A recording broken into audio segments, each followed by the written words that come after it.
कहानी की शुरुआत एक लेडीबग कपल से होती है जिनके बच्चे अभी हाल ही में अंडों से बाहर निकले थे। वो दोनों अपने बच्चों को उड़ने की ट्रेनिंग देने लगते हैं, मगर छोटे बच्चे ठीक से उड़ नहीं पाते। तभी एक बेबी लेडीबग नीचे गिर जाता है। उसका नाम क्रोकस था। पास ही एक मक्खी उस पर जोर से हंसने लगती है और उड़कर चली जाती है, लेकिन क्रोकस उस पर ध्यान नहीं देता। वो फिर से उड़ने की कोशिश करता है और धीरे धीरे उड़ना सीख भी जाता है। बेबी लेडीबग्स के पेरेंट्स सभी बच्चों को उड़ाकर घर की तरफ ले जाने लगते हैं, मगर रास्ते में वही मक्खी दोबारा क्रोकस पर हंसती है। क्रोकस उसका पीछा करने लगता है, लेकिन मक्खी अपने पूरे झुंड को बुला लेती है। ये देखकर क्रोकस वहां से भाग जाता है। भागते भागते वो अपनी फैमिली से बिछड़ जाता है। जल्दबाजी में एक चट्टान से टकराकर नीचे गिर पड़ता है। उसका एक पंख टूट जाता है और वो बेहोश हो जाता है। मक्खियां पास आकर उसे देखती हैं और कहती हैं, ये तो खल्लास हो गया। फिर सब वहां से उड़ जाती हैं। अब सीन बदलता है। एक कार दिखाई देती है। उसमें एक कपल पिकनिक मनाने के लिए घाटियों में आया था। लेडी प्रेग्नेंट थी। पिकनिक के दौरान अचानक उसके पेट में दर्द शुरू हो जाता है, इसलिए दोनों जल्दी से हॉस्पिटल की तरफ निकल जाते हैं। उनके खाने पीने का सारा सामान वहीं छूट जाता है। रात होती है। क्रोकस की आंख खुलती है। वो उड़ने की कोशिश करता है, मगर एक पंख होने की वजह से नीचे गिर जाता है। उसे डर लगने लगता है। वो अपनी फैमिली को आवाज लगाता है, मगर उसकी फैमिली अब बहुत दूर जा चुकी थी। बारिश से बचने के लिए क्रोकस एक मशरूम के नीचे पनाह लेता है, मगर वहां भी वो एक स्नेल की आंखों से डर जाता है और आगे बढ़ जाता है। चलते चलते वो उसी पिकनिक वाली जगह पर पहुंचता है जहां एक बॉक्स में जाकर छिप जाता है जिसमें शुगर क्यूब्स रखे हुए थे। अगले दिन जब वो बॉक्स से बाहर निकलता है तो देखता है बहुत सारे कीड़े इंसानी कपल द्वारा छोड़े गए खाने को उठा उठा कर ले जा रहे हैं। जिसकी मर्जी में जो आया वो सामान लूट कर ले जा रहा था। पास में काली चींटियों का एक झुंड नजर आता है। वो अपने फ्रूट्स लेकर कॉलोनी की तरफ बढ़ रही थी। उनकी लीडर को एक खास खुशबू आती है। लीडर का नाम था मैंडिबल। वो भी पिकनिक वाली जगह पर पहुंचती है। मैंडिबल को देखते ही क्रोकस वापस बॉक्स में छिप जाता है। मैंडिबल उसी टिन के डिब्बे में पहुंचती है जिसमें शुगर क्यूब्स रखे थे। वो जैसे ही एक बाइट लेती है, उसका टेस्ट इतना लजीज होता है कि वो नाचने लगती है। अब वो अपने साथियों को भी बुला लेती है। सभी पुराना माल छोड़कर उसी डिब्बे की तरफ आ जाती है। सब मिलकर टिन का डिब्बा उठाकर बिल की तरफ बढ़ने लगती है। क्रोकस अब भी उसी बॉक्स में छिपा होता है। चलते चलते एक पत्थर की बाउंड्री की वजह से डिब्बा नीचे गिर जाता है। कई शुगर क्यूब्स बाहर बिखर जाते हैं और क्रोकस भी दूर गिरकर फिर से बेहोश हो जाता है। चींटियां शुगर क्यूब्स को वापस बॉक्स में भरने लगती हैं। दूर पड़ा क्रोकस भी उनकी नजर में आ जाता है। वो उसे उठाने की कोशिश करती हैं। तभी वहां एक लिजर्ड आ जाती है। सब चींटियां डरकर शुगर क्यूब्स के पीछे छिप जाती हैं, मगर लिजर्ड एक चींटी को ढूंढ लेती है। ऐसे में क्रोकस हिम्मत करके वापस डिब्बे में घुस जाता है और जोर जोर से आवाज करने लगता है।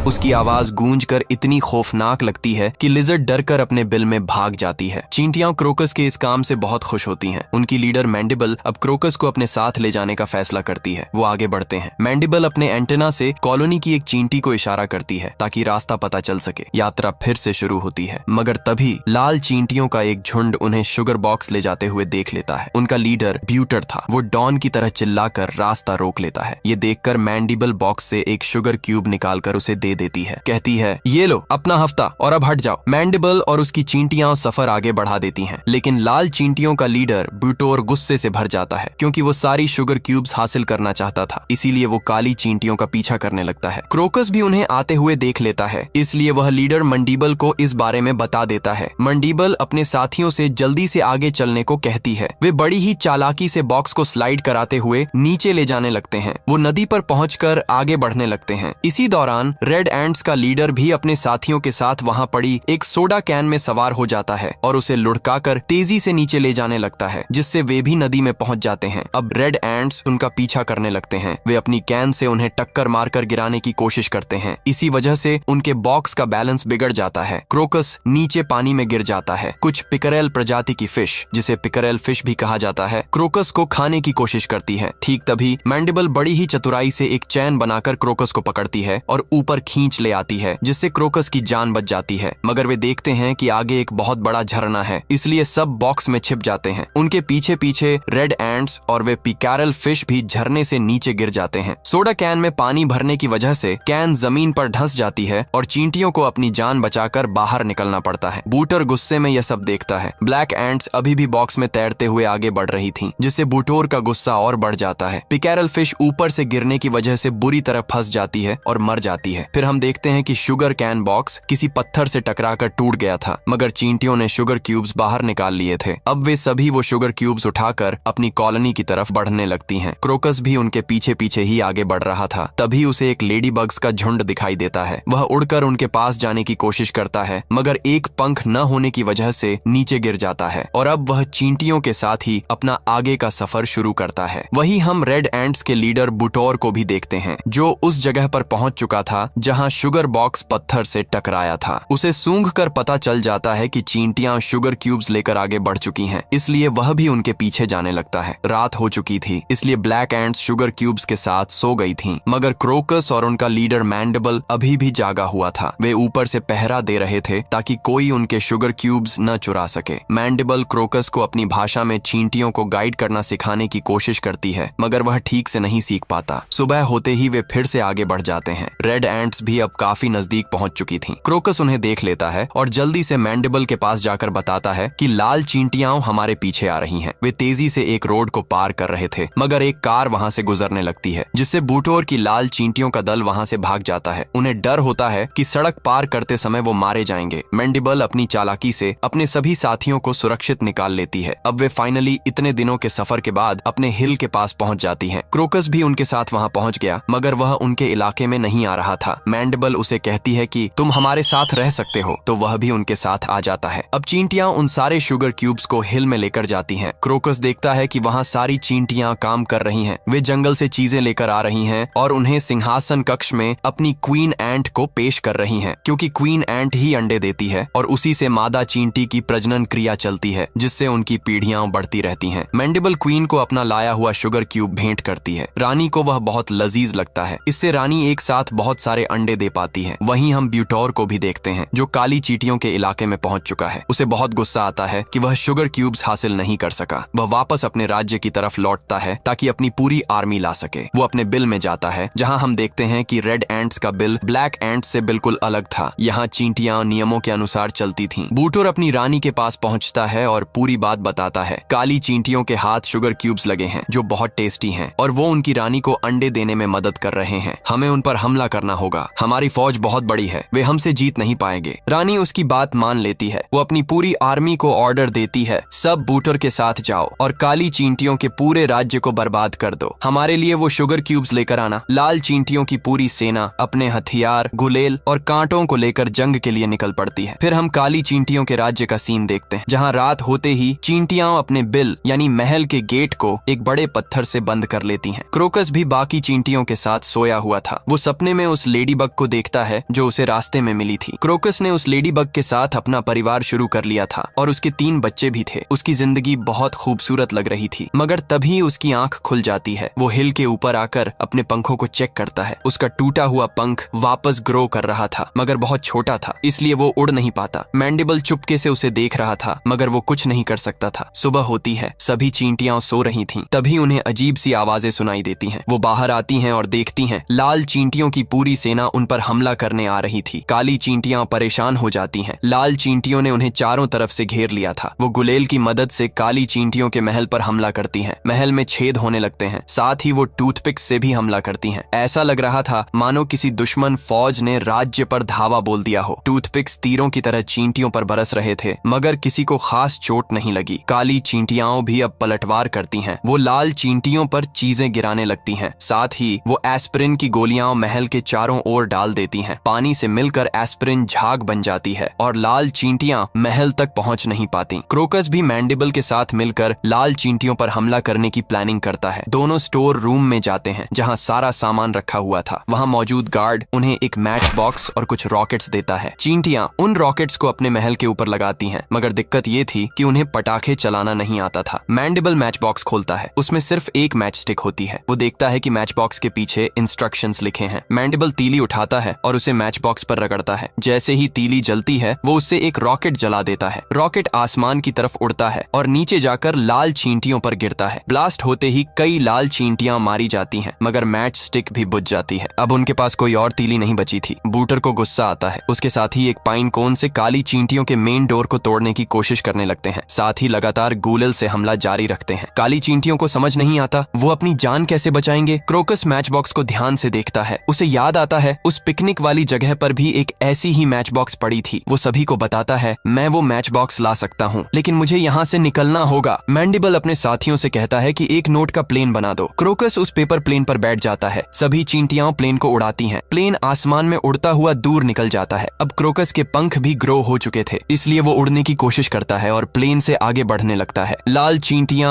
उसे रोकने की कोशिश करती हैं, मगर कामयाब नहीं हो पाती। क्रोकस लगातार जंगलों से होकर उड़ता जाता है। कई घंटों के सफर के बाद वो पिकनिक वाली जगह पहुंचता है। वहां मैच बॉक्स पड़ी हुई थी। वो उसे उठाता है और उड़ने की कोशिश करता है, मगर उसका एक पंख अभी भी छोटा था, इसलिए वो उड़ नहीं पाता। तभी वहां एक स्पाइडर आ जाती है। क्रोकस छिप जाता है। स्पाइडर उस मैच बॉक्स को उठाकर ले जाने लगती है। क्रोकस उसका पीछा करता है। स्पाइडर को पता भी नहीं चलता कि कोई उसके पीछे है। वो एक सीवेज पाइप से होते हुए कीचड़ भरी जगह में पहुंचती है। वहां उसने एक डॉल हाउस को अपना घर बनाया हुआ था। स्पाइडर मैच बॉक्स को अपने घर में ले जाती है। उसे लगता है कि जैसे कोई उसे देख रहा हो, मगर क्रोकस छिपा रहता है। स्पाइडर को कुछ दिखाई नहीं देता और वो मैच बॉक्स लेकर घर के अंदर चली जाती है। क्रोकस उड़कर उसके घर के बाहर पहुंचता है और धीरे धीरे अंदर चला जाता है। तभी हम देखते हैं कि पानी में एक मेंढक होता है जो उन्हें घूर रहा था। क्रोकस सीढ़ियों से ऊपर जाता है, जहां वो देखता है कि वो मकड़ी माचिस की तीलियों से एक जाल बना रही है। अचानक वो मेंढक क्रोकस को खाने के लिए अपनी लंबी जबान से पकड़ लेता है। मकड़ी भी ये देख लेती है। क्रोकस पूरी कोशिश करता है खुद को बचाने की। वो खिड़की को पकड़ लेता है और पूरा डॉल हाउस ही उस मेंढक के ऊपर गिर जाता है और वो मेंढक वहीं ढेर हो जाता है। क्रोकस भी बेहोश हो चुका था। उसे वापस से उस लेडी बग का सपना आता है जिसमें वो अपनी फैमिली के साथ था। वो अपने बच्चों को उड़ना सिखा रहा था। जब उसकी आंख खुलती है तो वो देखता है कि वो एक बेड पर सोया हुआ है और मकड़ी उसके लिए संगीत बजा रही है, क्योंकि क्रोकस की वजह से वो मेंढक जो उसे हमेशा सताता था मारा गया था। स्पाइडर उसे खाने के लिए एक अंगूर देती है। क्रोकस उसका रस पी लेता है, जिससे उसकी एनर्जी वापस आ जाती है। वो माचिस के पास जाकर स्पाइडर से कहता है मुझे ये चाहिए, मेरे दोस्तों की जान खतरे में है, मुझे उनकी मदद करनी होगी। स्पाइडर उसकी बात मान जाती है। वो माचिस को घर के बाहर रख देती है। क्रोकस उसे उठाकर उड़ने लगता है, क्योंकि अब उसके विंग्स पूरी तरह से विकसित हो चुके थे। क्रोकस सीवर से निकलकर काली चींटियों के अड्डे की तरफ बढ़ता है। रास्ते में वो देखता है कि मक्खियों का एक झुंड उसी लेडी बग को परेशान कर रहा है जिससे वो मोहब्बत करता है, क्योंकि वो अब भी अपनी फैमिली से अलग हो गई थी। क्रोकस माचिस को वहीं पटक देता है और लेडी बग की मदद करने जाता है। वो मक्खियों से कहता है अगर तुम में हिम्मत है तो मुझे पकड़कर दिखाओ, और वो उन पर फाड़ छोड़ देता है। सारी मक्खियां उसके पीछे पड़ जाती हैं। क्रोकस उन्हें सड़क की तरफ ले जाता है। वहां से एक कार गुजरती है। क्रोकस कार के सामने से हट जाता है, लेकिन मक्खियां नहीं हट पाती। वो कार से टकराकर घायल हो जाती है। क्रोकस उनका मजाक उड़ाकर वहां से निकल जाता है। वो वापस लेडी बग के पास आता है और उसे किस करता है। अब दोनों एक दूसरे को पसंद करने लगे थे। क्रोकस उससे वादा करता है मैं जल्द ही लौट कर आऊंगा, मगर मुझे अपने दोस्तों की मदद करने जाना है। लेडी बग भी उसके पीछे आती है। क्रोकस माचिस उठाता है और कहता है वहां खतरा है, तुम यहीं रहो, और वो माचिस लेकर उड़ जाता है। अब हम काली चींटियों के बिल को देखते हैं। लाल चींटियां अभी भी हमला कर रही थीं। महल अब बहुत कमजोर हो चुका था और धीरे धीरे टूटने लगा था। मैंडिबल क्रोकस की ही आस में बैठा था कि वो मदद के लिए आएगा। अचानक उसे क्रोकस की आवाज सुनाई देती है। सभी खुश हो जाते हैं। क्रोकस माचिस को बिल के ऊपर ले आता है और मैंडिबल के पास जाकर कहता है अब मैं बहुत सारी मैच स्टिक्स ले आया हूँ। अब हम ब्यूटोर और उसकी फौज को सबक सिखाएंगे। मैंडिबल और उसके साथी माचिस की तीलियां जलाकर सारे रॉकेट्स में आग लगा देते हैं। जैसे ही वो आसमान में उड़ते हैं और लाल चींटियों पर गिरते हैं, कई चींटियां मारी जाती हैं। लाल चींटियों की पूरी सेना डर कर भागने लगती है। चारों तरफ आग लग चुकी थी। बूटोर अपनी फौज को भागता देखकर परेशान होता है, मगर अब वो कुछ नहीं कर सकता, इसलिए वो भी भाग जाता है। अब जंगल में आग लग चुकी थी। तभी एक फायर रेस्क्यू प्लेन आता है और वो पानी डालकर आग बुझा देता है, मगर उस आग में चींटियों का घर पूरी तरह बर्बाद हो चुका था। हालांकि सब जिंदा बच गई थीं। सभी चींटियां अपने घर को बर्बाद होते देख दुखी हो जाती हैं। क्रोकस भी परेशान था। कुछ दिनों बाद का सीन दिखाया जाता है। क्रोकस अब लेडी बग के साथ रहने लगा था। उनके 5 बच्चे हो चुके थे। वो उन्हें उड़ना सिखा रहा था और अब बहुत खुश था। काली चींटियां अपने किले को फिर से बनाने लगी थीं। क्रोकस मैंडिबल से मिलने आता है और दोनों साथ खड़े होकर अपने घर को बनते हुए देखते हैं, और यहीं पर इस मूवी की हैप्पी एंडिंग हो जाती है। अगर आप इसका नेक्स्ट पार्ट भी देखना चाहते हैं तो इस वीडियो को लाइक करें, चैनल को सब्सक्राइब करें और कमेंट में नेक्स्ट पार्ट लिखना ना भूलें। Thanks for watching.